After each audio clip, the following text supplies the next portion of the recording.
వచ్చిన మీ అందరికీ కూడా ప్రభువైన యేసుక్రీస్తు నామములో వందనాలు తెలియజేస్తున్నాం.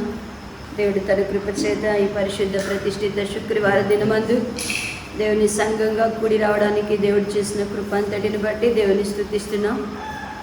అందరూ బాగున్నారా?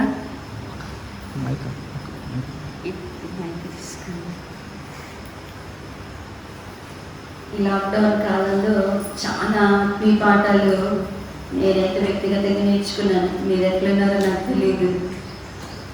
ఎందుకు అంటే కనుక ఈ తెగులు అనేది రావడం వలన చాలా బైబిల్ ఎంత సజీవమైందో, దేవుడు చెప్పిన ప్రతి మాట నిరర్థకం కాదు అనేది అనుభవపూర్వకంగా తెలుసుకునే అవకాశం దేవుడు ఇచ్చాడు.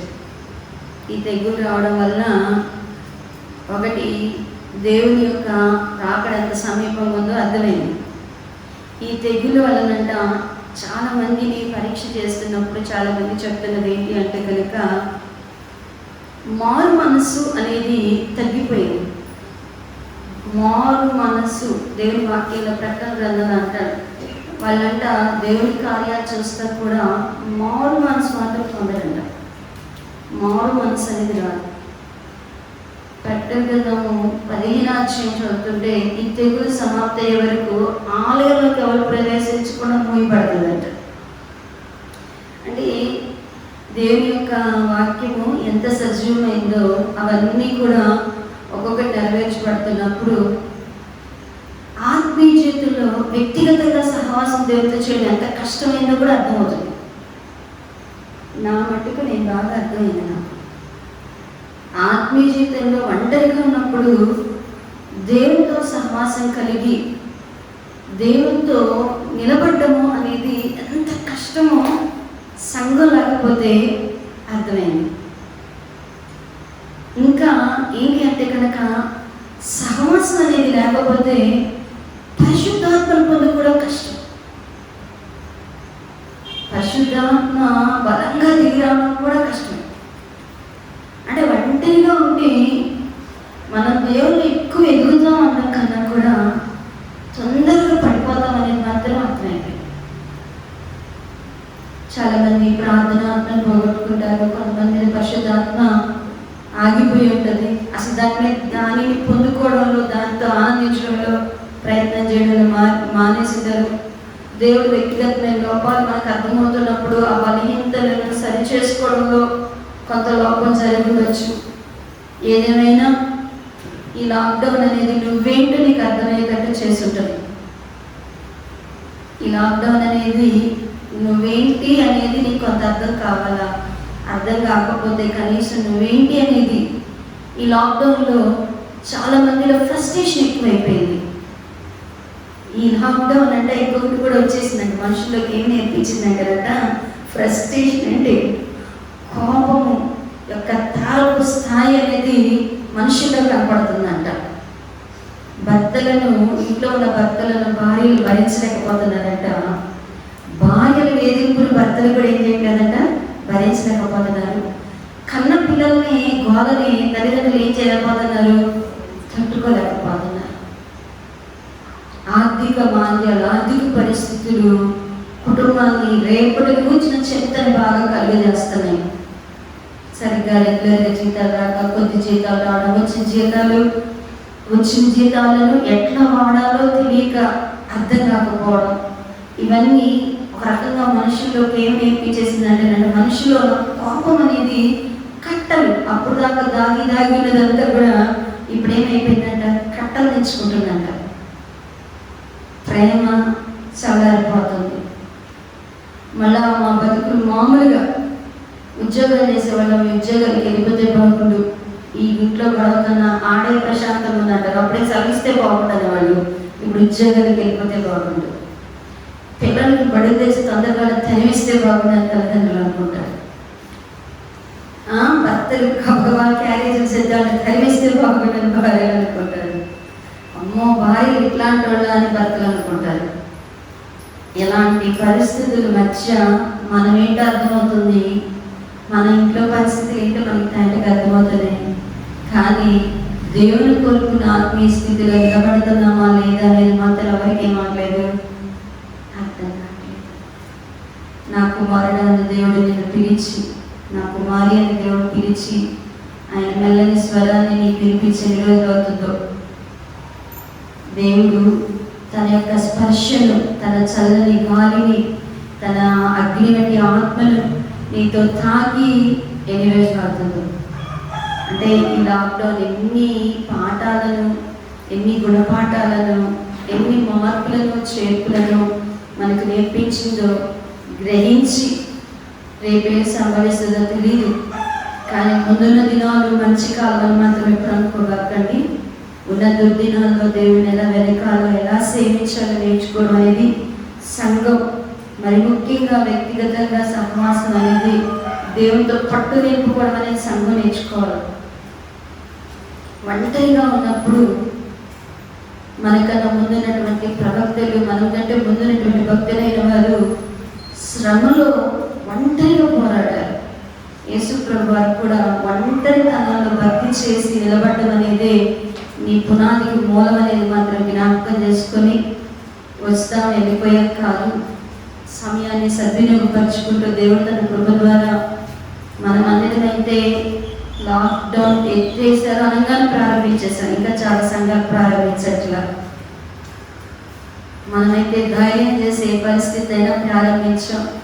ఇది సద్వినియోగపరుచుకుంటూ దేవునికి సమీపంగా ఉండాలని మాత్రం పరిశుద్ధాత్మ దేవుడు మనల్ని కోరుకుంటున్నాడు. ఈ దిన వాక్య భాగంగా ప్రకటన గ్రంథము 2వ అధ్యాయము, ప్రకటన గ్రంథము 2వ అధ్యాయము 8వ వచన భాగం నుండి 11వ వచన భాగం వరకు చదువుకుందాం. స్మృణలో ఉన్న సంఘపు దూతకు ఇలాగు రాయుము, మొదటి వాడను కటకటు వాడనై ఉండి మృతుడై మరలా బ్రతికిన వాడు చెప్పు సంగతులు ఏమనగా, నీ శ్రమను దరిద్రతను నేను ఎరుగుదును, అయినను నీవు ధనవంతుడవే. తాము యూదులమని చెప్పుకొనుచు యూదులు కాక సాతాను సమాజపు వారి వలన నీకు కలుగు దూషణ నేను ఎరుగుదును. నీవు పొందబో శ్రమలకు భయపడకుము. ఇదిగో మీరు శోధింపబడినట్లు అపవాది మీలో కొందరిని చెరలో వేయబోచున్నాడు. 10 దినములు శ్రమ కలుగును, మరణం వరకు నమ్మకముగా ఉండేను. నేను నీకు జీవ కిరీటం ఇచ్చెదను. సంఘములతో ఆత్మ చెప్పుచున్న మాట చెవిగలవాడు వినుగాక. జయించువాడు రెండవ మరణం వలన ఏ హానియు చెందడు. ప్రార్థన చేద్దాం. ప్రేమ స్వరూపేగ దేవ, ఉన్నవాడ మనవాడ, భూత వర్తమాన భవిష్యత్ కాలములందు ఏకరీతిగా ఉన్న సజీవుడకు తండ్రి, నీ గణనామమునకు వేలాది వందనాలు స్తోత్రములు. మొదటి వాడవు, కడపటి వాడవు, వృద్ధుడు వైద్యువి కానీ సదాకాలము జీవించి వారి యొక్క ముందును వేచి మాకు నిత్య జీవములను అనుగ్రహించిన ద్వితీయ దేవానికి స్తోత్రములు. యెరూషలేము ప్రార్థన మందిరములందు ప్రతిష్ఠిత శుక్రవార దినమందు సంగముగా కూడి ఆరాధించడానికి వాళ్ళని చూపిన కృపను బట్టి స్తుతిస్తూ, నీ సంఘము నీ వాక్యము చేత అంటు కట్టబడిన వారమై నీలో నీ సారము చేత జీవించడానికి కృప దయచేయండి. నీ జీవవాక్యమును చేత పట్టుకొని మూర్ఖులకు ఈ ఒక్క జనములకు వేరే అయా నా తండ్రి నీ నీతిని నెరవేర్చడానికి మాకు నీ కృప దయచేయండి. జ్యోతుల వలె ప్రకాశించడానికి కృప దయచేయండి. వాక్య భాగం ద్వారా మీరు మాతో మాట్లాడి మా హృదయములను మీరైన తండ్రి సంతృష్టిపరిచి, నీ మాట దొరకగా దాన్ని మా హృదయముల భద్రపరచుకునే వారముగా మా హృదయములను పలకల మీద రాసి నీ ఆత్మను శిరాతో మీరు ముద్రించిన తండ్రి, నీ అక్కడ దినము వరకు నీ మాటలను ఆయన తలపోసుకుని వారి ఉండడానికి నీ కృపను మాకు దయచేసి నీ జీవము దయచేయమని యేసుక్రీస్తు నామమున అడిగి ప్రార్థించి పరిణామం నమ్ముచున్నాము తండ్రి, ఆమేన్. ఈ యొక్క ప్రకటన గ్రంథమును మరొకసారి మనము రివైజ్ చేసుకుంటూ వస్తున్నాం. దేవుడు మనకి ప్రతి వారం కూడా శుక్రవార దినమందు ఈ వాక్య భాగాన్ని చెప్పడం జరుగుతుంది. యూట్యూబ్లో ఒక్కొక్క వచనాన్ని చెప్తా వస్తున్నాం. మరి ఎంతమంది వింటున్నారో ఫాలో అవుతున్నారో తెలీదు. మరలా దేవుడి అవకాశాన్ని సదావకాశాన్ని మీకు ఇస్తాడో లేదో నాకు తెలియదు. కానీ దేవుడు మీకు ఇచ్చిన ప్రతి మాటను మీ హృదయంలో భద్రపరుచుకోవాలని మాత్రము మనం చేస్తున్నాం. చల్లపూట వాతావరణం చల్లగా ఉండగానే ఫ్యాన్ లేకపోతే మీ మొహాలు అలసరి కనపడుతున్నాయి. భయంకరమైన వేడిలో వర్షలాగా చెమట కారుతున్న సమయంలో పరిచయం చేయడానికి దేవుడు మాకు కృప చూపించారు. మీరేం హైరాణ పడద్దు, ఫ్యాన్లు వేస్తే బాగుండు అనుకోకండి. కొంచెం సేపు ఈ యొక్క ప్రకటన గ్రంథంలో 8వ అధ్యాయము 8వ వచనం భాగం నుండి 11వ వచనం వరకు రాయబడినటువంటి సంఘ చరిత్రను మనం ధ్యానం చేద్దాం. ఇక్కడ ఈ 2వ అధ్యాయం ప్రారంభం నుంచి కూడా మరి పద్మసు ద్వీపంలో ఉన్నటువంటి యోహాను గారికి దేవుడు 7 సంఘములను ఉద్దేశించి పత్రికలను రాయించాడు. 7 సంఘములను ఉద్దేశించి పత్రికలను రాయించాడు. 7 సంఘములను కూడా మరి 7 కాలాలకు పోలుస్తూ మరి ఇప్పటి వరకు కూడా సంఘం యొక్క ఆత్మీయ స్థితి వీటిలో దేనిలో ఒక దానితో పోల్చబడిందిగా రాయబడి ఉన్నది. మనము మొదటి భాగంగా గతించినటువంటి వారంలో లాక్డౌన్ కాలంలో యూట్యూబ్లో ఎఫ్ఎస్సి సంఘం యొక్క చరిత్రను చాలా స్పష్టంగా దేవుడు మాట్లాడినారు. మీరు విని ఉన్నారని అనుకుంటున్నాను. ఈ దినాన స్ఫుర్ణ 2వ సంఘం అనేటువంటి స్ఫుర్ణ సంఘాన్ని గురించి మరి ధ్యానం చేద్దాం. ఈ స్ఫుర్ణ సంఘము గురించి ఈ స్ఫుర్ణ సంఘము మళ్ళా ఫిలదెల్ఫియా సంఘాల్లో మాత్రమే దేవుడు ఏ లోపాన్ని కూడా కనుగొనలేదు. అన్ని సంఘాలలో 7 సంఘాలలో 5 సంఘాలలో ఆత్మీయ లోపాలుంటే ఈ స్ఫుర్ణ సంఘములోను ఫిలదెల్ఫియా సంఘములో కూడా ఏ లోపం అనేది దేవుడు కనుగొనలేదు. అంటే పర్ఫెక్ట్గా ఉన్నారు. సంఘాలు ఎలా ఉన్నాయంటే దేవుని దగ్గర చాలా యథార్థతగా నిజాయితీగా ఉన్నాయంట. ప్రతి లోపాన్ని సరిదిద్దుకుంటూ సరిచేసుకునేవి ఉన్నాయి. అయితే ఈ స్ఫుర్ణ సంఘం యొక్క చరిత్ర ఏంటి, అసలు ఈ సంఘం ఎక్కడుంది, ఈ సంఘం యొక్క చరిత్ర ఏంటి అనేది కనుక ఆలోచన చేస్తే ఈ స్ఫుర్ణ అనేటువంటి దానికి అర్థం, ఈ స్ఫుర్ణ సంఘానికి ఒక పేరు ఉందండి. ఏంటి అర్థం ఏంటి అంటే కనుక స్ఫుర్ణ అంటే బిట్టర్ లేకపోతే బోళం. స్ఫుర్ణ అంటే అర్థం ఏంటి అంటే బోళము అని అర్థం అంట, చేదైనటువంటిది అని అంటారు. ఈ సంఘము క్రీస్తు శకము మరి 100వ సంవత్సరం నుంచి 300 సంవత్సరాల వరకు, క్రీస్తు శకము 100వ సంవత్సరం నుంచి 300 సంవత్సరాల వరకు ఉన్నటువంటి కాలానికి వర్తిస్తుంది. ఈ సంఘము, ఈ స్ఫుర్ణ అనే సంఘము ఇప్పుడున్నటువంటి బిబిలాజికల్ థియాలజిస్టులు దాన్ని ఏదైనా చూద్దాం అనుకున్నా, లేకపోతే భౌగోళిక శాస్త్రవేత్తలు ఇది ఎక్కడుంది కనుగొందామన్నా ప్రస్తుతము ఈ సంఘము అనేది దాని యొక్క ఆ స్ఫుర్ణ అనేటువంటి ఆ పట్టణం కానీ ఆ ఏమి కూడా కనబడవు, అన్నీ కూడా శిథిలమైపోయి ఉన్నాయంట. ఇప్పుడు ఆ ప్రాంతాన్ని, ఈ స్ఫుర్ణ అనేటువంటి ప్రాంతాన్ని ఇప్పుడు ఏమని పిలుస్తున్నారు అంటే కనుక ఇజబెల్ అని పిలుస్తున్నారంట. ఈ ప్రాంతానికి ఇప్పుడు ఇజబెల్ అనే ప్రాంతం. ఈ యొక్క ఈ స్ఫుర్ణ పట్టణము ఎక్కడుంది, ఈ పట్టణం ఎక్కడుంది అంటే మరి ఆసియాలో ఉన్నటువంటి, అంటే పశ్చిమ ఆసియాలో మరి ఎఫెస్సు సంఘానికి ఉత్తరాన, ఎఫెస్సు అనే సంఘాన్ని చదివాం. ఆ సంఘానికి ఉత్తరాన కొన్ని మైళ్ళ దూరంలో ఉందంట ఈ స్ఫుర్ణ సంఘం. ఈ సంఘము భౌగోళిక మ్యాప్లో చూస్తే, ఈ భౌగోళిక మ్యాప్లో ఇది ఎక్కడుంది అంటే ఈ పట్టణం, ఈ స్ఫుర్ణ అనేటువంటి పట్టణం ఎక్కడుంది అంటే కనుక సముద్రానికి ఒడ్డున ఉంటుందంట. సముద్రానికి ఒడ్డున ఉందంట. ఒక నది ముఖ ద్వారానే ఈ పట్టణాన్ని కట్టారంట. ఈ పట్టణం యొక్క ఆకృతి, ఈ స్ఫుర్ణ అనేటువంటి పట్టణం యొక్క ఆకృతి ఎలా ఉంటుంది అంటే కనుక చంద్రబింబాకారంగా ఉంటుందంట. ఇదంతా కూడా ఈ పట్టణం యొక్క రూపు, భౌగోళిక రూప్ మ్యాప్ ఎలా ఉందంటే కనుక ఇది ఒక చంద్రబింబం. ఈ పట్టణంలో స్ఫుర్ణ వాస్తవ్యులు అంటే ఆ పట్టణస్థులు ఉన్నారు. వాళ్ళతో పాటుగా కొందరు యూదులు ఉన్నవాళ్ళంట. ఈ పట్టణంలో రోమీయులు ఉండేవాళ్ళంట. బాగా ఈ పట్టణస్థులంట రోమీయులు చాలా ఆకర్షింపబడి రోమా అధికారానికి ఈ పట్టణాన్ని అప్పగించుకున్నారట. ఈ స్పుర్ణ అనేటువంటి పట్టణము ఎవరి అధికారానికి అప్పగించుకున్నారంటే రోమా చక్రవర్తి అధికారానికి, ఆ సార్వభౌమ అధికారానికి ఈ పట్టణస్తులు అప్పగించుకున్నారంట. అందుచేత ఇక్కడంతా కూడా రోమన్ ఎంపవర్మెంట్ ఉంటుంది. అంటే రోమీయుల పరిపాలన అనేది పట్టణంలో ఉంటుంది. ఈ రోమీయుల యొక్క పరిపాలన కాలంలో ఈ పట్టణంలో 3 జాతులుగా, అంటే 3 భాగాలుగా విభజింపబడ్డారు. ఈ పట్టణంలో రోమీయులు ఉండేవాళ్ళు, ఈ పట్టణంలో యూదులు ఉండేవాళ్ళు, ఈ పట్టణంలో క్రైస్తవులు కూడా ఉన్నారు.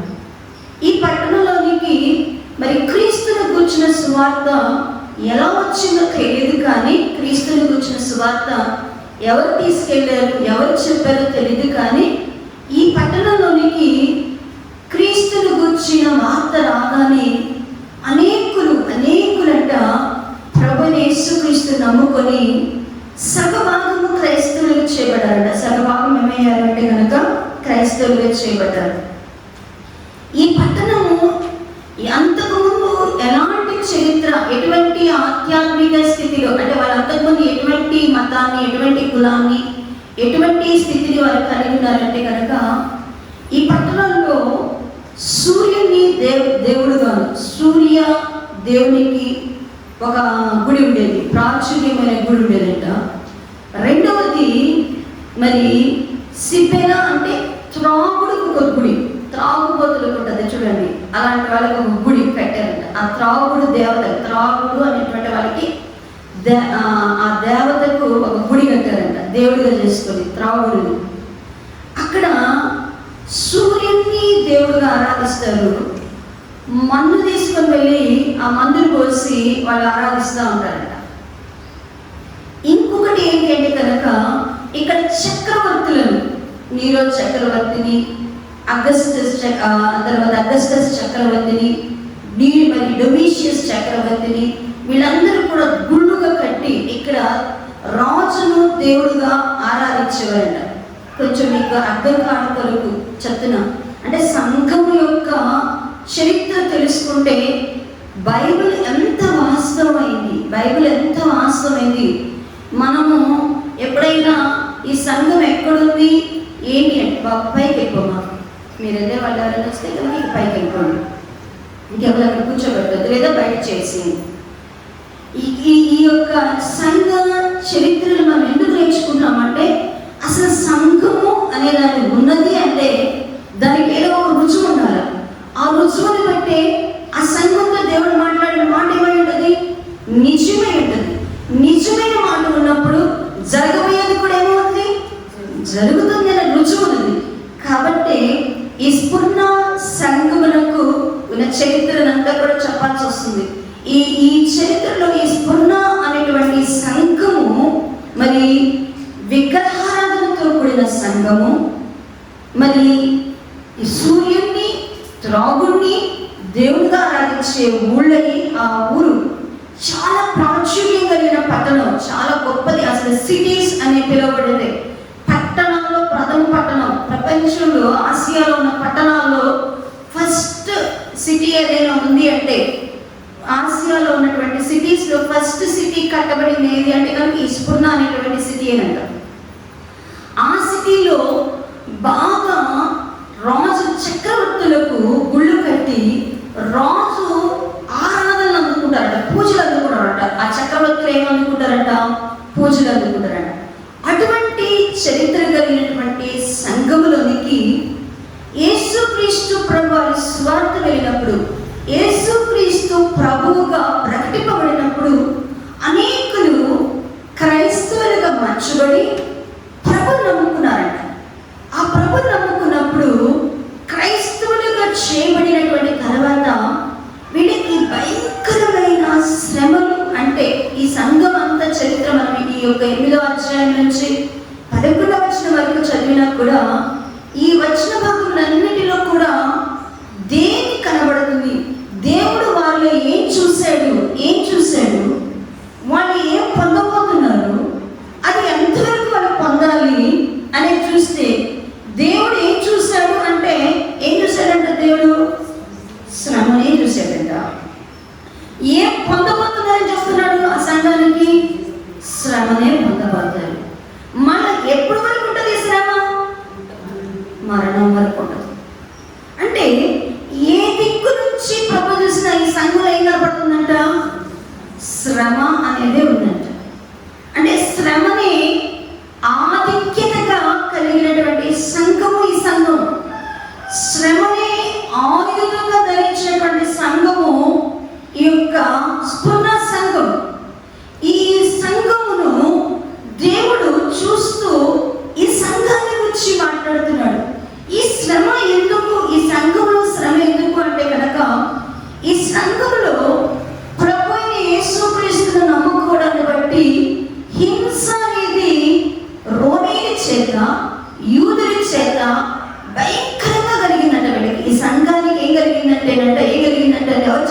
యూదుల చేత, రోమీయుల చేత భయంకరమైన హింసలు కలిగినట. ఈ సంఘంలోని అక్కడ పరిచయం చేస్తారంట పాలీకార్ప్ అనేటువంటి ఆయన. పాలీకార్ప్ ఆయన పేరేంటి అంటే కనుక పాలీకార్ప్. ఆయన 86 సంవత్సరాల వృద్ధుడైనటువంటి దైవజనుడట, ఒక బిషప్ అంట కాలంలో. 86 సంవత్సరాల వయసులో ఆయన, అంటే అప్పటి వరకు కూడా ఆయన దేవుని పరిచయం చేస్తున్నాడంట. ఆ సమయంలో అక్కడున్నటువంటి చక్రవర్తి ఒక ఆజ్ఞను పంపించాడంట. యేసు క్రీస్తు దేవుడు కాదని చెప్పు నువ్వు అని, యేసు క్రీస్తు ప్రభుని అంగీకరించను అని చెప్పు, లేకపోతే నిన్ను మేము చంపివేస్తా ఉన్నారంట. అప్పుడైనా ఆయన 86 సంవత్సరాల వృద్ధులైనటువంటి ఆ పాలీకార్ప్ ఒక్క మాట సాక్ష్యం చెప్పాడట. ఆయన బహిరంగంగా తీసుకొచ్చి ఊరందరినీ తీసుకొచ్చి నిలబెట్టి ఈ మాట ఒప్పుకోమన్నప్పుడు ఆయన అన్నాడంట, నాకు ఒకసారి అందరితో మాట్లాడే అవకాశం ఇవ్వండి అన్నాడంట. ఆయనకంట అందరి ముందు ఆ సభలో నిలబెట్టి మాట్లాడమన్నప్పుడంట అక్కడు ఆ వృద్ధుడంట అందరిలో నిలబడి ఏమో సాక్ష్యం ఇచ్చాడంటే, 86 సంవత్సరాల్లో యేసు ప్రభు నాకు ఎన్నడూ అన్యాయం చేయలేదు, ఆయన వల్ల నేను ఏ నష్టాన్ని పొందలేదు, ఆయన వల్ల నాకు ఏ అన్యాయం జరగలేదు. ఇన్నాళ్ళు నన్ను భరించిన దేవుణ్ణి నేను వీళ్ళొకరు వదిలిపెట్టలేను. ఇన్నాళ్ళు నన్ను భరించిన దేవుణ్ణి వీళ్ళ కొరకు నేను వదిలిపెట్టలేను, నేను విడవలేను, నేను ప్రభు కొరకు చనిపోవడానికి సిద్ధం అన్నాడట. ఆ మాట చెప్పినందుకంట ఆ రోమీలంట ఆయనంట కాళ్ళు చేతులు కట్టేసి బాండీలో ఉడకబెట్టారంట. బాండీలో ఆయనంట మాంసాన్ని ఉడకబెట్టినట్టు ఉడకబెట్టి ఆయన చంపేశారంట. ఆ తర్వాత ఇగ్నీషియస్ అనేటువంటి ఒక దైవజనుడు, అందుకని ఈ పట్టణంలో ప్రభు కొరకు హతసాక్షుల పట్టణాలు పిలుస్తారు. ప్రభు కొరకు ఎంతో మంది ఏమయ్యారంటే కనుక హతసాక్షులు అయ్యారు. అంటే క్రైస్తవులకు క్రైస్తవుని అని చెప్పుకుంటే హింస అనేది, శ్రమ అనేది, క్రైస్తవులకు శ్రమ అత్యధికంగా చూసిన పట్టణం ఏదైనా ఉంది అంటే కనుక అది స్ఫుర్ణ పట్టణమే. ఈ స్ఫుర్ణ పట్టణము ప్రభు కొరకు అనుభవించిన శ్రమను బట్టి దేవుడంట మాట్లాడుతున్నాడు. అనుభవించినటువంటి వారి శ్రమలను బట్టి వీళ్ళతో మాట్లాడుతున్నాడు. ఈ 8వ వచన భాగంలో నుంచి అన్నాడు కదా, 8, 9 వచనాలను ఒకసారి జ్ఞాపకం చేసుకుందాం.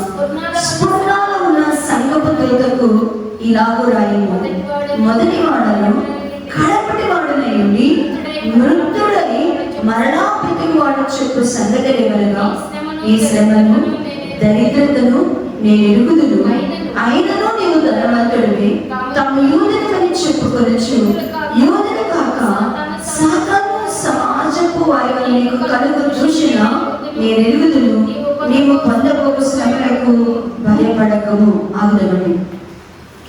ఇక్కడ ఎలాగైనా ప్రభు ఈ సంఘానికి అడ్రస్ చేసుకున్నాడు, ఎలాగైనా తాను సంఘానికి కనపరుచున్నాడు. దేవుడు ఒకసారి మనతో కూడా మాట్లాడుతూ ఉంటాడు. దేవుడు మాట్లాడతాడు, మా మీతో ప్రవచనం గారు ఇప్పుడు మాట్లాడుతున్నాడు. మాట్లాడేటప్పుడు ఆయన మాట్లాడేటప్పుడు ఏమి మాట్లాడతాడు, నా కుమారుడా, నా కుమారుడి, నా కుమారి భయపడకు, నేను నీకు తోడేయలేదు, నేను నిన్ను విలువను, నేనేమాత్రము ఎడబాయను. అంతేనండి, అలానే మాట్లాడుతూ ఉంటాడు కదా అంత ఆయా పరిస్థితుల్లో. ఈ సంఘం కూడా, ఈ సంఘం యొక్క స్థితి ఎలా ఉందంట, ఈ సంఘం యొక్క స్థితి ఎలా ఉందంట, శ్రమలో ఉంది. శ్రమలో ఉన్న సంఘంతో దేవుడు ఎలా మాట్లాడుతున్నాడంటే, నేను మొదటి వాడను, కడపటి వాడను, వృద్ధుడినైతిని, కానీ అన్నాడు కదా మరలా బ్రతికిన వాడు చెప్తున్నాడు, వృద్ధుడినైతిని కానీ మరలా ఏమైనా నేను బ్రతికిన్నాను, నేను చెప్తున్నాను వీను అంటున్నాడు. నీ శ్రమను నీ సంఘానికి ఏమేమి రకంగా వీళ్ళకున్న క్వాలిఫికేషన్లు చూపిస్తున్నాడు దేవుడు. ఈ సంఘానికి ఏమున్నాయంట, అర్హతలు ఏమున్నాయంట దేవుని దగ్గర, శ్రమ. శ్రమ, దరిద్రత, దూషణ. ఈ గనుకుంటే దేవునికి మహిమ ఉంటుందా? చెప్పండి. అసలు శ్రమ ఉంటేనే, శ్రమ వస్తేనే ముందు దేవుడి దగ్గరికి వెళ్ళి ఏమంటాం? మనం ఏమంటాం? శ్రమ కలగగానే ముందు ఏమంటాం? శ్రమలో ఉన్నామంటే మనకి చాలా సిగ్గు. శ్రమలు వస్తున్నాయి అంటే మనకి ఏమవుతుంది? అసలు నేను దేవుని బిడ్డనేనండి. శ్రమ రాగానే ఫస్ట్ వచ్చిన ప్రశ్న ఏంటంటే కనుక శ్రమ వస్తూ ఉంటే, శ్రమ వెంబడి శ్రమ వస్తూ ఉంటే మొట్టమొదటి మనం అనుకునేది ఏంటంటే అసలు నేను దేవుని బిడ్డనేనా? నాకెందుకు ఈ శ్రమలు ఉన్నాయి? అసలు రెండో ప్రశ్న ఏంటంటే అసలు దేవుడు ఉన్నాడా? నా యందు దేవుడు ఉన్నాడా? శ్రమను ఏ విశ్వాసి కూడా యాక్సెప్ట్ చేయదు. శ్రమను చాలా మంది ఆత్మీయ జీవితంలో శ్రమ కలుగుట నాకు మేలు అని ఎవరు చెప్పరు. శ్రమ కలుగుట నాకు మేలు అని ఎవరు చెబుతారా? శ్రమ వస్తుంది. ఇప్పుడు యేసు నామములో ఏమైపోవాలా? పారిపోవాలా. శ్రమ పారిపోవాలా. శ్రమ అనేది ఉండకూడదు క్రైస్తవుడికి. క్రైస్తవుడు ఎప్పుడు నేను దేవుని బిడ్డనైతే నాకు శ్రమ నా దగ్గరికి రావాలంటే భయపడాలా? శ్రమ నా దగ్గరికి వచ్చినా కూడా ఏమైపోవాలా? అద్భుతంగా పటాపంచలైపోవాలి. ప్రభు చూస్తున్నాడు. ఏం చూస్తున్నాడంట? ఇప్పుడు కనుక అంటాం కదా, ఒక్కొక్కసారి నాకు ఈ వాక్యం వింటుంటే ఒక్కొక్కసారి భార్య భర్తలు కానీ కుటుంబ విషయాలు కానీ తగాదాడుతున్నప్పుడు ఇప్పుడు గబక్కనే ఒక అత్తగారు కానీ ఒక భర్త కానీ లేకపోతే ఎవరి ఇంట్లో వాళ్ళు కానీ అరుస్తూ ఉన్నప్పుడు వీళ్ళు మాట్లాడలేక భర్తకో అక్కకో చెల్లికో తమ్ముడు కదా, చూసావా అంటే మాట్లాడుతుందా, చూసావా అంట. వీళ్ళు మాట్లాడలేరు. పక్కన వాళ్ళు ఏమంటారు? నువ్వు విను, వాళ్ళు ఏం మాట్లాడుతున్నారో నువ్వు విను, వాళ్ళు ఏం చేస్తారో నువ్వు చూడంటే వాళ్ళు అనే సమాధానం చేస్తారంటే చూస్తున్నా చూస్తున్నా. ఏమంటారు? చూస్తున్నా. నేను అనే మాటలు నేను వింటున్నా, చూస్తున్నా చూస్తున్నా. ప్రభు ఈ సంఘానికి అలాగనే ప్రత్యుత్తరం ఇస్తున్నాడు. శ్రమలో ఉన్నానయ్యా అంటే ప్రభు ఏమన్నాడంట? శ్రమ తీస్తాను అంటలేదు. శ్రమ నీకు తొలగిపోద్దని సాక్ష్యం పెట్టగా చూస్తున్నా చూస్తున్నా అంటే ఈ సంఘము ప్రభు దగ్గర దేన్ని ఆయుధంగా చూడండి. పేతురు గారు రాస్తూ మొదటి పేతురు రాసిన పత్రిక 4వ అధ్యాయము, మొదటి పేతురు రాసిన పత్రిక 4వ అధ్యాయము, మొదటి పేతురు రాసిన పత్రిక 4వ అధ్యాయము మొదటి వచ్చిన భాగం చదువుదాం. 216వ పేజీ. క్రీస్తు శరీరమందు శ్రమపడిన కనుక మీరును అట్టి మనసును ఆయుధముగా ధరించుకోండి. ఇక్కడ ఆయుధంగా దేని ధరించమని పేతురు గారు సంఘాలను చెప్తున్నాడు. ఏది ఆయుధం అంట? దేవుని బిడ్డలకి ఆయుధం ఏంటంట? దేవుని బిడ్డలకు ఏది ఆయుధంకు ప్రవేశించాడంటండి? క్రీస్తు శరీరమందు శ్రమపడిన కనుక అట్టి మనసును అంటే ఎట్టి మనసు ఉండాలంట క్రైస్తవుడికి. నేను క్రైస్తవుడిగా ప్రభు అయిన యేసు క్రీస్తు రక్తము చేత విమోచింపబడి నా జీవిత కాలం అంతయు ప్రభు కొరకు నేను జీవిస్తాను అనే సమర్పణ చేసుకున్నానంటే, నేను ప్రభుత్వంలో కడగబడి ఆయన రాజ్యాన్ని పొందడానికి నేను వారసుని కావాలి అని తీర్మానం చేసుకున్నామంటే నీ జీవితంలో రెండవ స్టెప్ ఎక్కడికి వెళ్ళాలంటే, కనుక క్రీస్తు నా కొరకు శరీరమందు ఏమై ఉన్నాడు? ఆయన శ్రమ పడ్డాడు. ప్రభు నా కొరకు ఏం పొందినాడు? శ్రమ పొందినాడు. అట్లాంటి శ్రమలకు కూడా ఏమై ఉండాలి? అట్టి శ్రమలకు నా జీవితాల్లో కూడా ఏమొస్తాయి? నా జీవితంలో కూడా ఏమొస్తాయి అంట? శ్రమ వస్తాయి. ఆ శ్రమను నేను ఎలా మార్చుకోవాలా? శ్రమను నేను ఎలా మార్చుకోవాలా? నా మనసు శ్రమను ఎలా తిట్టుకోవాలా? ఎలా తట్టుకోవాలా? ఎలా తీసుకోవాలి నా మనసు శ్రమను? నా మనసు శ్రమను ఎలా తీసుకోవాలి అంటే ఆయుధంగా తీసుకోవాలి. ఈరోజు నా శ్రమ ఆయుధంగా ఎవరు తీసుకోవట్లేదు కాబట్టి, శ్రమ ఆయుధంగా తీసుకోవట్లేదు కాబట్టి చాలా మంది సంపూర్ణులుగా చేయబడలేకపోతున్నారు. ఈ సంఘం అంట బహుశ్రమలో, ఈ స్ఫురణ సంఘము బహుశ్రమలలో శోధింపబడినప్పుడు, శ్రమల చేత హింసింపబడినప్పుడంట ప్రభువా అని పిలిస్తే ప్రభు ఏమన్నాడంట? నా కుమారుడా భయపడబాక లేదన్నాడు. ఏమన్నాడు? నేను చూస్తున్నా నీ కలిగే శ్రమను చూస్తున్నా. ఈ రోజున ఎంతమందిలో ఆ నిరీక్షణ విశ్వాసం అనేది? ఈ సంఘంతో మొదటివాడు కడపటివాడు మరణించి మృతుడై మరలా బ్రతికిన వాడు ఏమని చెప్తున్నాడంటే కనుక నీ శ్రమను, నీ దరిద్రతను, నీ నిలుగుదను, నీ శ్రమను, నీ దరిద్రతను ఏమంటే రెండవ క్వాలిఫికేషన్ ఏంటంటే సంఘానికి రెండవ ఆధిక్యత ఏంటంటే దరిద్రత. అసలు దరిద్రత అనేది క్రైస్తవులు శ్రీమంతులకు దేవుని దగ్గర నుంచి మహదైశ్వర్యాన్ని పడతారు, కానీ శ్రీమంతులకు దేవుని నుంచి ఏమడుగుతాం మనం? సర్వ సంపదలకు గనివయ్యా, సర్వ సంపదలకు ఆయన గని. శ్రీమంతుడు అంటే ధనవంతుడు. శ్రీమంతులకు దేవుని నుంచి మనం ఏం కోరుకుంటాం? మహదైశ్వర్యాన్ని కోరుకుంటాం. ఆయన మహదైశ్వర్యంలో నుండి మనం కూడా ఏం కోరుకుంటాం? సకల ఐశ్వర్యవంతులు కావాలని కోరుకుంటాం. అన్ని విషయాలు ఐశ్వర్యవంతులు కావాలని కోరుకుంటాం. కానీ సంఘం అంట క్రీస్తును కలిగి శ్రమలో ఉంది. క్రీస్తును కలిగి ఏ స్థితిలో ఉందంట? క్రీస్తు లేకుండా లేదు సంఘం. క్రీస్తును కలిగి శ్రమలో ఉంది. క్రీస్తును కలిగి దరిద్రతను అనుభవిస్తుంది. శ్రమ, దరిద్రత దేవుడి బిడ్డలకి నచ్చని, సంఘాలకి నచ్చని ఏంటంటే కనుక ఏమి నచ్చమంట? ఏమి నచ్చు? శ్రమ, దరిద్రత. అమ్మా, నీ కొరకు దేవుడు శ్రమను సిద్ధపరిచాడంటే ఆ సంఘాన్ని కూడా మానేస్తాం. అమ్మా, దేవుని కొరకు దరిద్రతను అనుభవించు అంటే అసలు దేవుడిని కూడా ఏమొస్తున్న అవసరమైంది? దేవుడు నమ్ముకుని ఎందుకు?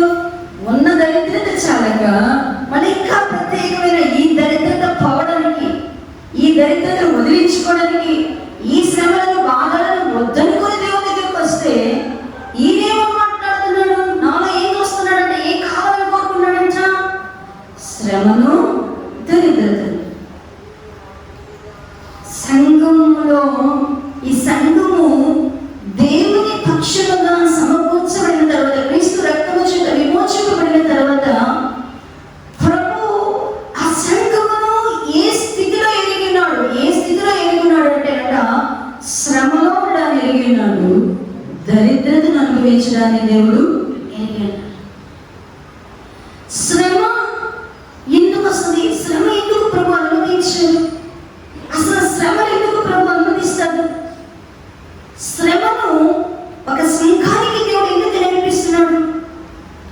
ఎందుకు శ్రమను ప్రభు అనుమతిస్తాడు? దేవుని బిడ్డల జీవితాలలో, భక్తుల జీవితాల్లో ఎందుకు శ్రమలు కావాలి? శ్రమలు ఈ రోజున దేవుని వాక్యం వింటున్న దేవుని బిడ్డలారా, మీరందరూ కూడా అనిపిస్తుంది, శ్రమ నా జీవితంలో ఎందుకు ఈ శ్రమ వచ్చింది? నా జీవితంలో ఎందుకు ఈ శోధన వచ్చింది? ఈ శ్రమ ఎందుకు వచ్చింది? ఈ దరిద్రత ఎందుకు వచ్చింది అంటే దానికి కారణం ఉండదు.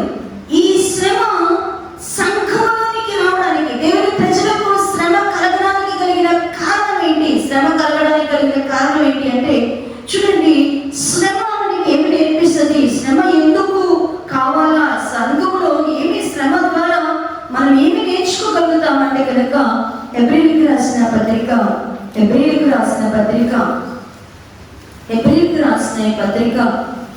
5వ అధ్యాయము 7-8 వచన భాగంలో చదివితే 202వ పేజ్ 7-8 వచనాలు చదివితే, శరీరధారైన దినములలో మహారోదనతోను కన్నీళ్లతోను తను మరణం నుండి రక్షింపగలవానికి ప్రార్థనలు, యాచనలు సమర్పించి భయభక్తులు కలిగి ఉన్నందున ఆయన అంగీకరింపబడను. ఆయన కుమారుడయుడియు తాను పొందిన శ్రమల వలన విధేయతను నేర్చుకొనెను. చాలండి. ఇక్కడ ఎవరిని గురించి వ్రాయబడి ఉన్నది అంటే, ఇది ఎవరి గురించి వ్రాయబడి ఉందంటే ఈ పత్రిక ఎవరిని రాస్తున్నారంటే హెబ్రీయులకు రాసిన ఈ పత్రిక ఎవరికి రాస్తున్నారు? ఎవరి గురించి ఈ పత్రికలు, ఎవరి గురించి ఈ అధ్యాయంలో ఉదయింపబడింది అంటే యేసుక్రీస్తు ప్రభువారి గురించి. ప్రభు యేసుక్రీస్తు ప్రభువారి గురించి ఏమని వ్రాయబడి ఉన్నది అంటే, యేసుక్రీస్తు ప్రభువారు శరీరధారిగా ఉన్నప్పుడు, ప్రియ దేవుని సంగమా జాగ్రత్తగా వినాడు, యేసుక్రీస్తు ప్రభువారు శరీరధారిగా ఉన్నప్పుడు, ఆయన మనవంటి శరీరాన్ని కలిగి ఆయన మనిషి కుమారుడు ఈ లోకంలో జీవించినటువంటి కాలంలో, ఆయన శరీరధారిగా ఉన్న దినాల్లో యేసుక్రీస్తు ప్రభువారి జీవితం అంతా ఎలా ఉందంటేనట మహా రోదన. యేసుక్రీస్తు ప్రభువారు సుఖంతో, ఆయన దేవుని కుమారుడు ఆయన సుఖపడ్డాడు అనుకోకండి, ఆయన జీవితంలో రోజు కూడా ఏం చేసేవాడంటే రోదన, కన్నీళ్లతో బ్రతికేవాడంట, అంగలార్చేవాడంట. అంతేకాక ప్రార్థన యాచనతో ప్రభుకి దేవుని చిత్తాన్ని సమర్పించుకుంటూ యాచిస్తూ ఆయన దేవునిలో భయభక్తులు కలిగి ఉన్నారంట. ఈ కిందకి ఎక్కడ వచ్చిన వస్తే ఆయన కుమారుడై ఉండి, యేసుక్రీస్తు ప్రభువారు దైవ కుమారుడై ఉండి, దేవుని కుమారుడైన యేసుక్రీస్తు ప్రభువారు ఏమనుభవించినటువంటి శ్రమ, యేసుక్రీస్తు ప్రభువారు అనుభవించిన శ్రమ, యేసుక్రీస్తు ప్రభువారు దేనిని కలిగించిన, యేసుక్రీస్తు ప్రభువారికి శ్రమ వలన ఆయన పొందినటువంటి శ్రమ వలన విధేయతను నేర్చుకొనెను. యేసుక్రీస్తు ప్రభువారి శ్రమ ద్వారా యేసుక్రీస్తు ప్రభువారు ఏం నేర్చుకున్నారంటండి? విధేయత. ఈ రోజున శ్రమ మన విధేయులుగా చేస్తుందా, అవిధేయులుగా చేస్తుందా? చాలా మంది శ్రమలో నుండి పారిపోవాలనుకుంటారు, శ్రమలో నుంచి తప్పించుకోవాలనుకుంటారు, శ్రమ కలగకుండా ఉండడానికి ప్రయత్నం చేస్తారు. కానీ నీ జీవితంలో ప్రభు శ్రమ అనుమతించినప్పుడు, నీ జీవితంలో శ్రమకు ప్రభు ద్వారాన్ని తెరిచినప్పుడు, నువ్వు ప్రభుని కలిగి ఉన్నావు, ప్రభు నమ్ముకున్నావు.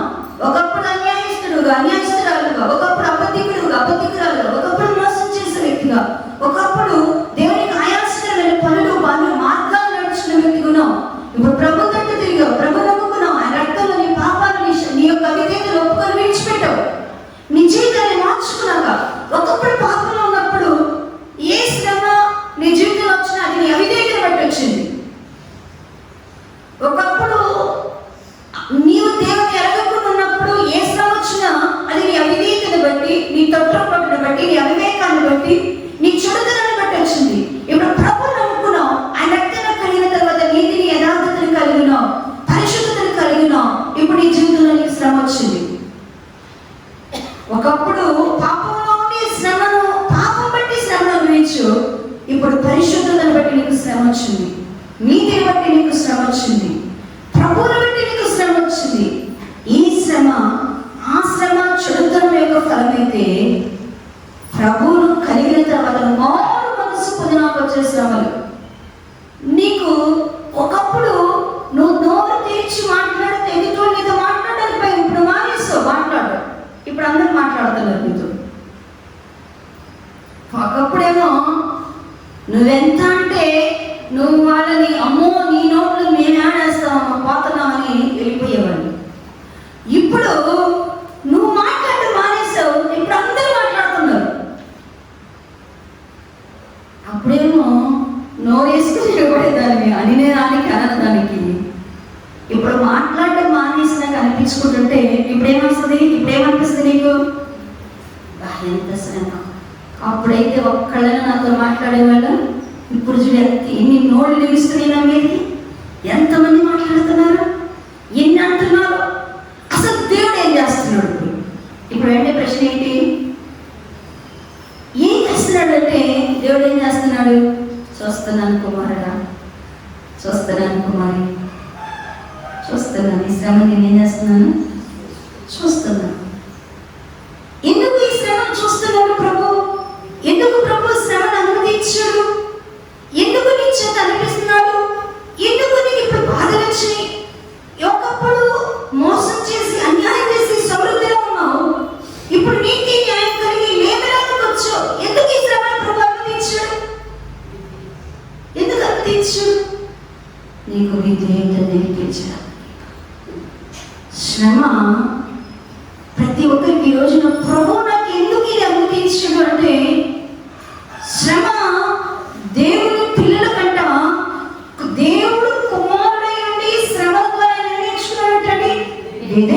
నేర్చుకున్నాడు. ఈ రోజున ప్రభు రక్తము చేత విమోచింపబడి క్రీస్తు యేసునందు విశ్వాసము వచ్చి ఆయనకు కుమారుడు కుమార్తెగా స్వీకరించబడిన నీ జీవితంలో కూడా శ్రమనికి ఏమి నేర్పించాలా?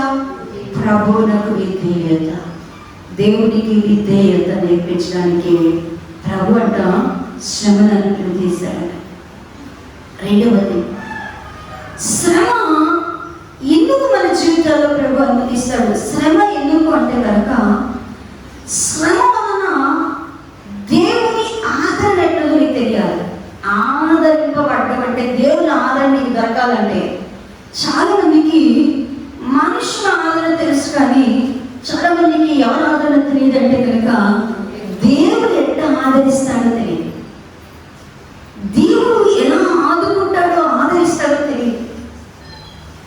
ఆయన ఆదరణ తెలియాలి అంటే ఆయన ఆదరణ, ఆయన సమీపముగా ఆయన ఓదార్పును చూడాలి అంటే, ఆయన ఓదార్పు నీకు చూడాలి అంటే కనుక నువ్వు దేనిలో నుంచి వెళ్ళాలి అంటేనంట శ్రమలలో నుంచి రావాల. చూడండి, 2వ కొరింథీయులకు రాసిన పత్రిక 1వ అధ్యాయము 4-5 వచ్చిన భాగంలో చదివితే 159వ పేజీ 2వ కొరింథీయులకు రాసిన పత్రిక 1వ అధ్యాయము 4-5 వచనాలు చదివితే, దేవుడు మమ్మల్ని ఏ ఆదరణతో ఆదరించుచున్నాడో ఆ ఆదరణతో ఎట్టి శ్రమలలో ఉన్న వారినైనా ఆదరించుటకు శక్తి గల వారమగునట్లు ఆయన మా శ్రమ అంతటిలో మమ్మల్ని ఆదరించుచున్నాడు. క్రీస్తు యొక్క శ్రమలో మా యొక్క ఎలాగ విస్తరించుచున్నామో అలాగే క్రీస్తు ద్వారా ఆదరణయు మాకు విస్తరించుచున్నది. దేవుడిచ్చి ఆదరణ కావాలంటే ఏం పొందాలా? దేవుడిచ్చి ఆదరణ ఎప్పుడు దొరికిందంట? వ్యక్తిగతంగా ఆదరణ ఎప్పుడు దొరికిందంట? దేవుడు నేను ఆదరించాలంటే ఎవరిని ఆదరిస్తాడు? అయ్యా నన్ను ఆదరించేయండి ఆదరిస్తాడు దేవుడు అంట. మీ అందరికీ తెలుసు, ద్వితీయోపదేశకాండము మరి 32వ అధ్యాయం 33వ అధ్యాయ భాగంలో చదివితే భీకరమగు అరణ్యమునంట నేను మిమ్మల్ని ఎలా ఆదరించి, ఎక్కడ ఆదరించాడంట దేవుడు? ఎక్కడ ఆదరించాడంటే ఇశ్రాయేలును భీకరమైన అరణ్యంలో ప్రయాణం చేస్తున్నప్పుడు,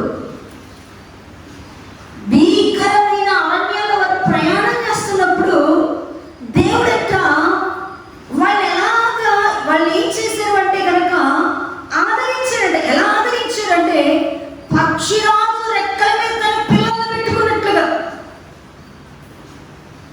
పక్షిరాజు పిల్లలు తన వీపు మీద ఎక్కించుకున్నట్లుగా, ఒకడు కనుగుడ్డును కాపాడినట్లుగా నేను కాపాడుకుంటూ మనం ఆదరించాను. శ్రమలో నీకు ప్రభు ఆదరణ దొరకాల. నీవు కూడా భీకర అరణ్యం వంటి పరిస్థితుల్లో నుంచి వెళ్తూ ఉంటే, శ్రమల లోయలో నుండి వెళ్తుంటే, శ్రమల గుండా వెళ్తుంటే, శ్రమలు ప్రభుని కలిగి నువ్వు శ్రమ పడుతున్నావు అంటే నీకెంత శ్రమ విస్తరిస్తుందో నీకు ప్రభు వల్ల అంతా ఎంత శ్రమ ఉంటుందో అంత ఏం దొరికిందంటే నీకు ప్రభు. నీకెంత శ్రమ తక్కువైతే అంత ఆదరణ కూడా తక్కువే.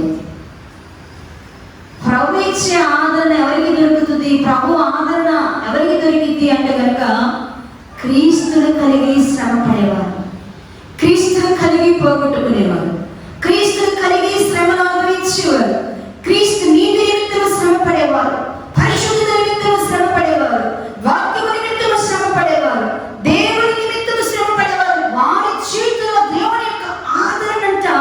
వారు ఎంత బాధ అనుభవిస్తే, ఎంత శ్రమను అనుభవిస్తే అంత ఆదరణ, అంత ఆదరణ.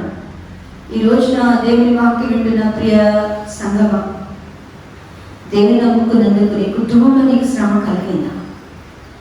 దేవుని నమ్ముకున్నందుకు నువ్వని నష్టపోతున్నావా? ప్రభు నమ్ముకు నీతిగా జీవించడాన్ని బట్టి నీతి నిమిత్తమే నీకు శ్రమ కలుగుతుందా?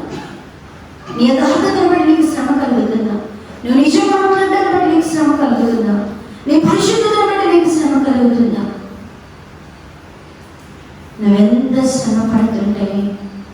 అంత విధేయత ప్రభు దగ్గర నేర్చుకుంటాం. క్రీస్తునందు నేను శ్రమ పడుతున్నావంటే నీకు అంత ఆదరణ ప్రభు ఇస్తాడు. ప్రభు ఆదరించడానికి నీకు శ్రమను వచ్చి నడిపిస్తాడు. ఆదరించడానికి ఏసేపు ఏం తప్పు చేశాడని శ్రమలకు అనుమతించు. ఏసేపు ఏం పాపం చేశాడండి? కుమారుడు పుట్టాడు, చిన్న వయసులో తల్లిని పోగొట్టుకున్నాడు. చాలా చిన్న వయసు ఏసేపుకి తల్లి ఏమైపోయింది? రాలేక తమ్ముడు కలిగి వెంటనే చనిపోయింది. తల్లి ప్రేమ ఆదరణ కొద్దివే. ఇంకా పెద్దల దగ్గర మరి దాలీల దగ్గర పెంచబడ్డాడు. తండ్రి ప్రేమ రాహేలు మీద ప్రేమతో ఎక్కువ ప్రేమించాడు. తండ్రి ప్రేమను పొందడమే యోసేపు గారికి శాపమైంది. దేవుని భక్తులు కలిగినాడు. చిన్నప్పటి నుంచి కూడా యోసేపుకి ఏం కలిగి ఉందంటే కనుక ఎప్పుడు దేవుడితో సహవాసం. తల్లి లేదు, తల్లి స్థానంలో ఎవరు వచ్చేసారు అంటే కనుక దేవుడు వచ్చేసాడు. ఎక్కువ దేవుడితో గడిపేవాడు. దేవుడు కళలు చూపిస్తా ఉండేవాడు. అయ్యో చేసేవాడు, చెప్పుకునేవాడు. మరి దేవుడు ప్రత్యక్షతలు ఇచ్చినప్పుడు ప్రత్యక్షతలు ఎవరికి ఇస్తారు? దేవుడు దూరంలో నడిపిస్తారు ప్రత్యక్షతలు. దేవుని ఎరిగిన వారికి ప్రత్యక్షతలు ఇస్తారు. దేవుని యొక్క విచారించాడు. అలాంటి యేసేపు గారికి ప్రత్యక్షతలు ఇచ్చాడు. ఈ ప్రత్యక్ష తండ్రి యొక్క ప్రేమను మరి దేవుని యొక్క ప్రత్యక్షతను బట్టి అన్నల చేత ద్వేషింపబడి, కొట్టబడి, అమ్మివేయబడి, సంపన్నుడైన కుటుంబంలో పుట్టి దాసుడిగా అమ్మబడ్డాడు. పోతీఫర్ ఇంటిలో చేయని తప్పుకు భయంకరమైన నింద. ఎంత నింద ఇవ్వబడిందంటే యేసేపు గారి మీద, సంపన్నుడై నుండి దాసుడిగా అమ్మబడ్డాడు. ఎంత నింద వచ్చిందంటే ఒక వ్యభిచారి అని నింద. యజమానుడు భార్యను పాడు చేయబోతున్నాడని నింద. ఆమెని కంటి చూపుతో చూడడానికి కూడా ఇష్టపడని యేసేపుకి, కంటి చూపుతో కూడా పాపం చేయడానికి ఇష్టపడినటువంటి యేసేపుకి, కంటి చూపుతో కూడా ఆమె దగ్గరికి వెళ్ళి ఆలోచనలో కూడా పాపం చేయడానికి ఇష్టపడని యేసేపుకి ఎంత చూడాలి, ఎంత పర్ఫెక్ట్ యేసేపు. భార్య, ఆమె పోతీఫర్ యొక్క భార్య నువ్వు రా అని బలవంతం చేస్తుంటే, అమ్మా నేను పాపం చేయను, నా యజమానుడు అన్నిటి మీద అధికారం ఇచ్చింది, నిన్ను ముట్టుకోమని చెప్పరా, నీ విషయంలో నాకు అధికారం లేదు, నా దేవునికి భయపడి నేను ఎలా పాపం చేస్తాను అంటే కంటి చూపులో కూడా పాపం చేయడానికి ఎంత నిందించబడిందంటే పాపం చేశాడు. నిందతో పాటుగా శిక్ష వచ్చింది. నింద వచ్చింది, శిక్ష వచ్చింది. దేవుడు చూస్తున్నాడు. యేసేపు గారు ఎన్నో రోజులు ఏడ్చుంటాడు. ఇంటి తండ్రి దగ్గర నుంచి చెల్లి దగ్గర నుంచి యేసేపు గారు ఏడుస్తుంటేనంట, మీరు అన్నల్ని చూసిన తర్వాత బెన్యామీను గారిని పట్టుకొని ఏడ్చేటప్పుడంట యేసేపు గారు ఏడుస్తుంటే ఫరో సేవకులు కూడా ఏడుస్తున్నారంట కత్తెరపై. ఆ బాధ పొంగుకొచ్చి ఆ ఇంట్లో ఆ తమ్ముని బెన్యామీను పట్టుకొని ఏడుస్తుంటేనంట యేసేపు గారు ఆ శోకానికంట ఆడిన వాళ్ళందరూ కూడా ఏడుస్తున్నారంట. అట్లాంటి ఏడ్చిన రాత్రులు ఎన్నుంటాయో యేసేపు గారు చూతున్నారు. ఆయన ప్రభు ఏమంటున్నాడు? తగిన కాలం వరకు శ్రమలో ఉన్నానయ్యా అంటే ఏమంటున్నాడు? చూస్తున్నా. శ్రమలో ఆదరణ యేసేపు గారికి దేవుడు ఇచ్చినట్ట. ఎలా ఆదరించాడు? యేసేపు గారికి దేవుడు ఎలా ఆదరించుంటాడు? అన్నయ్య దాసుడిగా అమ్మబడితే ఐగుప్తుడైన పోతీఫర్ ఇంటికి వస్తే ఆయన కటాక్షం. పోతీఫర్ గారికి శిక్షించే వరకు కూడా పోతీఫర్ గారి యొక్క కటాక్షం ఆయన మీద ఉండేదంట. చెరసాలకు వెళ్తే చెరసాల యొక్క అధికారి యొక్క కటాక్షం. అధికారి ఖైదీగా చూసేవాడు కాదంట. భయంకరమైన నిందతో వచ్చినటువంటి యేసేపు గారిని ఆ చెరసాల అధికారి మాత్రం ఎట్లా చూస్తాడు కాదంటండి, రే వ్యభిచారం చూశాడు కదంట. కటాక్షం. అందుకే బైబిల్ చదివేటప్పుడు మీకు చక్కగా రాశాడు. ఆ యొక్క అధికారి యొక్క కటాక్షం పొందాడు.